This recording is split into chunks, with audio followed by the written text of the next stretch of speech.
Yo, what is good, my anime faithful? What is good, yo? Alright, let's get straight into it. Dororo, my god, this is what I was looking forward to, yo. Like, I wow, like this was wild. This was a wild episode. I loved seeing all of this come to the front, not only coming to the front, but to know that, holy crap, to know that our character was really, just trying to live his life, be a nice guy, have nice things. It just don't work like that all the time. So you gotta fight for what's yours, and come to find out, his own brother has now, well, his brother that he never really cared for, has taken those body parts away from him. So, above all, he now is sitting with the family that our main character never got to chill with. He's, chilling with two good friends when our character only has one.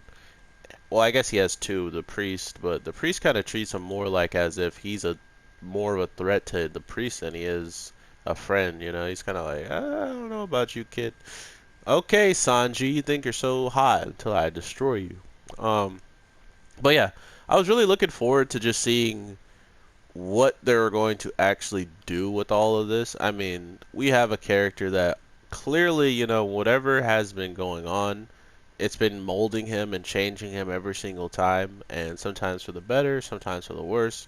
And to think that this all came finally crashing down in front of, the castle, in front of the people who did this to him in the first freaking place, um, it was nice to see them, you know, like they don't understand what the heck's happening. How does that work?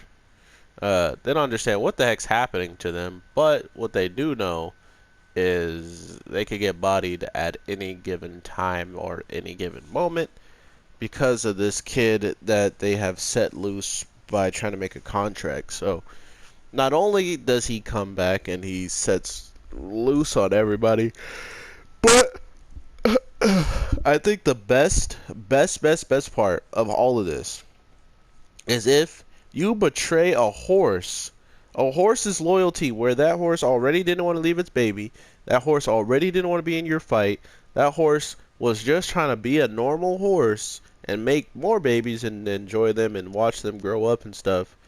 But yet these guys want to get on this horse, force it in the battle, and then put explosives on it and blow it up?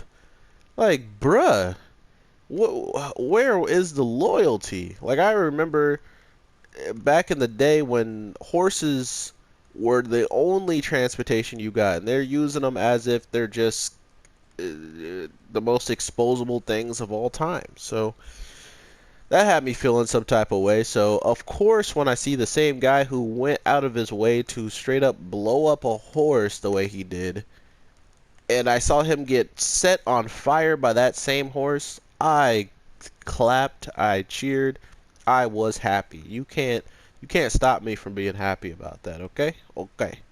Um God, that guy deserved that, man. That made me so mad when I saw that. I was like, you're serious right now. You're going out of your way to do this to a horse that already didn't want anything to do with this. Got it. You guys are scum. So that really made me mad. And then to see the guy get absolutely bodied was such a relief, man. I was so happy to see that. So revenge was served. The other thing that was really kind of curious to me was just the fact that there was this demon presence over Haneki. He has like this new, like, everything he was doing was pretty much something else was doing it right behind him with more force or probably more like strength and stuff. So we see this really with like the old school, um, the old school Devil May Cry, like where Nero gets this his demon form, but really when he gets it, all it does is actually show us what the demon would actually look like behind him, or like what it looked like when it was controlling his, its movements, and it looked like the same movements as Nero. If you guys want to check that out, that's Devil May Cry 4.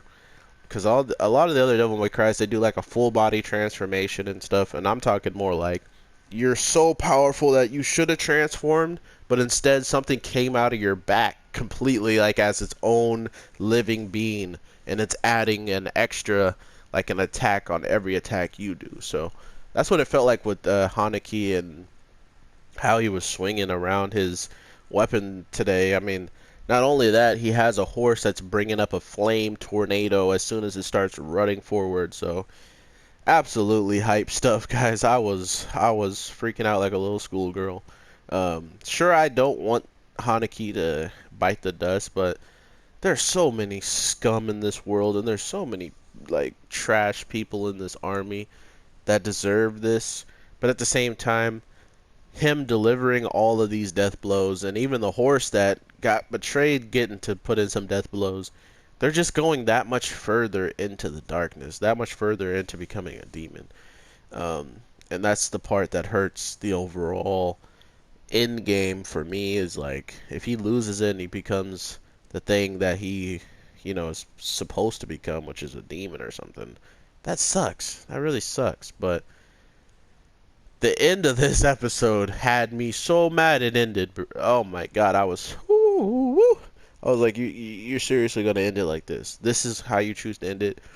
We have two people that have lost their arms to this kid, uh, getting both of his arms. So the last things we need are his eyes, because he can already hear. His eyes and his two arms. So what do?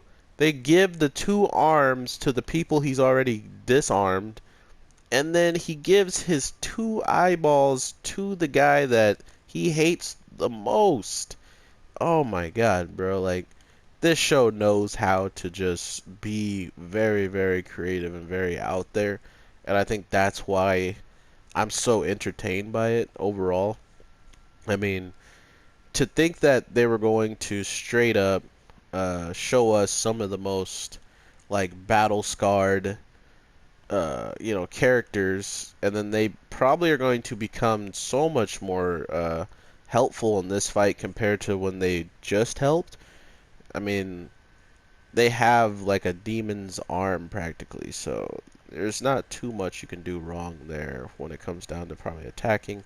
Unless they have no control and they accidentally attack each other because of that or something. I'm not sure, but I want my special, but this guy is not, they are not hitting me. I don't know. I really, really did like this episode, though. I mean, I don't think they could have done it much like better if they just went in this week, and I appreciate that aspect. Oh, I messed up. I appreciate that aspect of how they treated it. I mean, the animation kind of got stale a little bit here and there, but it was completely fine because of the grand scale of what was going on. It was a bunch of people looking at a flaming horse with a guy on it, and then all of a sudden that flaming horse had a tornado pop up with flames that could rip off limbs as quickly as Hanaki can cut them off as well. So it makes sense why the graphics kind of dipped a little bit. I don't think they've ever handled that throughout this whole entire show. So to handle it, and it wasn't even that long of a scene,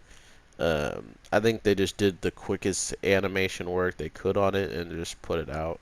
Other than that, though, we are in for a treat. This show always delivers, I feel like. Even when it was doing like stuff that I really didn't care for, I was still entertained to a degree.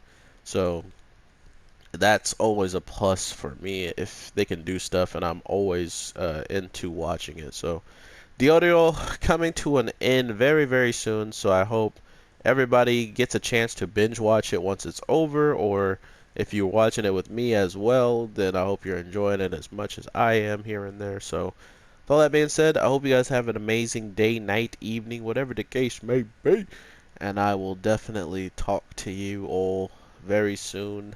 Either dropping another video today for sure, or I will definitely just talk to y'all tomorrow. My God, that's a strong attack. So with all that being said, I will definitely talk to you then or later. So take care and peace.